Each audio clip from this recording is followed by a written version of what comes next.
We're soliciting opinions on the Civil Rights Bill. Would you like to give us yours? I'm sorry, but I don't think it's the time right now. I think they have equal rights, though. Well, I just could not live beside them. I don't feel that they should be oppressed. But I moved here.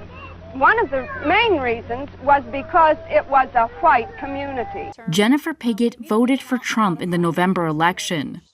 Then in February, she was fired from her civil service job. Absolutely. I feel a little bit betrayed. There's always that back and forth conversation now. It's like, you knew this was coming, but we didn't. Like, nobody that I've talked to understood the devastation that having this administration in office would do to our lives. I'm Antoine Michael, and this is The Breakdown. Jennifer, that is because you and people like you forget that whiteness has qualifications.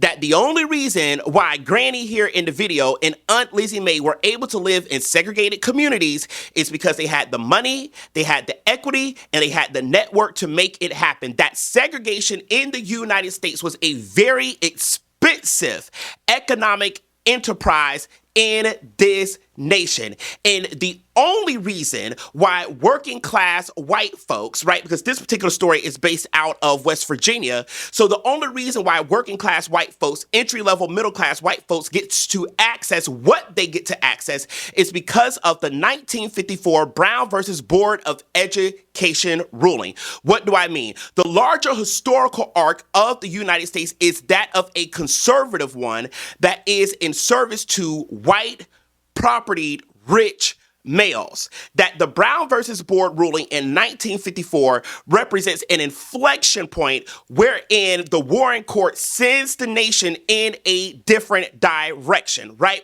The Brown versus Board case can be broken up into two cases as we study in law. You have Brown 1 and you have Brown 2.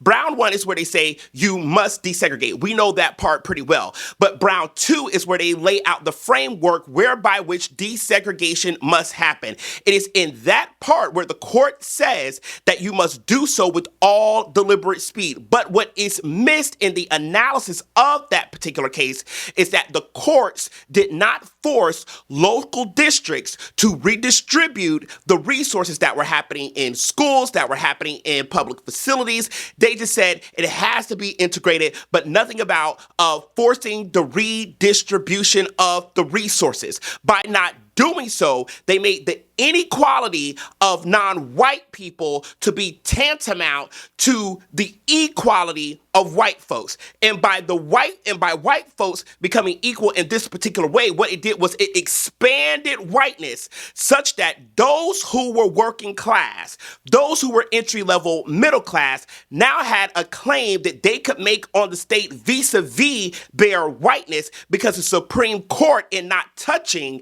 the economics that were taking place in the distribution of resources taking place in local districts, in not touching that, what that implicitly stated was, all right, if you are white, this is what you are entitled to. If you are non-white, this is what you are entitled to, and that these things, even though they are unequal, they are equal to one another in the eyes of the law, because within this case, we are not going to make these two areas line up. All we're going to do is to say, hey, desegregate with all deliberate speed, but we're not going to force the redistribution of resources, and this is how the white working class, as well as the entry-level white middle class, enters in on the space to be able to leverage whiteness as a form of property.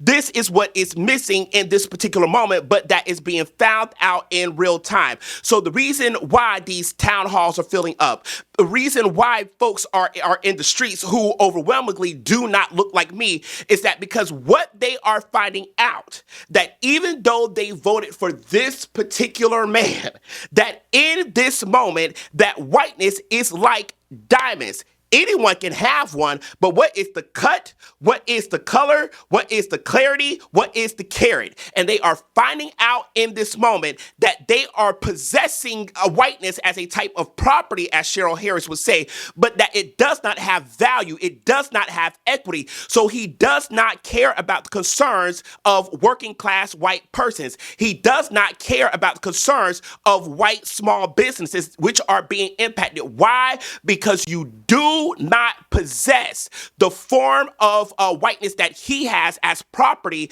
that maps onto the elite and upper class. And in this moment, what the complaining becomes about is not necessarily that, oh, you know, this is unfair and everybody in the nation needs to be equal. It becomes, oh, this has impacted me and I can't do what they do, that I look like them, but I don't have the same rights as them, without understanding and realizing that this is how your lives have materialized. And further, how were the positions of white women specifically guaranteed during this moment of the 1954 Brown versus Board of Education ruling?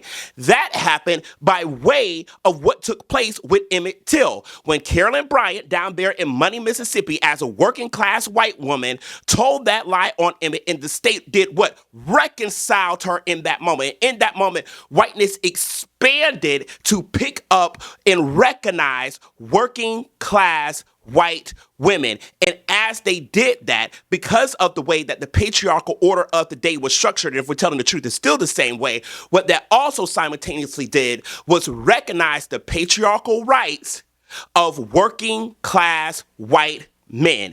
Hence, we get J.W. Milam and Roy Bryant that get to do a particular thing in the name of white womanhood while leveraging whiteness as property. And this is how those who are working class white folks who reside in the particular MAGA camp come to take part in the rights and recognition that they do now, only to realize that those things are being rolled back now, because now what they understand is that Make America Great Again does not include them, because you were never a part of the original framework in the first place. And now what we are supposed to do is freak out, get in the streets, go to town halls to reconcile your rights, without you realizing that it is black protests, black organizing efforts that made your lives possible and made you the number one beneficiary of the civil rights movement, the number one beneficiary of Brown versus Board of Education.